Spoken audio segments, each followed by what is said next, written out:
বাংলাদেশে সন্ন্যাসীদের উপর হামলা নিয়ে সরব বিজেপি।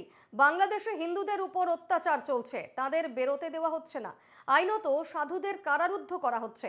ভারত কঠোর অবস্থান দেখিয়েছে, কিন্তু বিশ্বের অন্য দেশগুলিকেও এগিয়ে আসতে হবে। মন্তব্য কেন্দ্রীয় মন্ত্রী গিরিরাজ সিং এর। मेरा मानना है बांग्लादेश में जिस तरह से कट्टरपंथी हावी है, हिंदुओं पे अत्याचार कर रहा है, उन्हें वैधानिक तरीके से आने की भी छूट नहीं दी जा रही है। संतों को बंद कर दिया गया है, उसका भी पता नहीं है।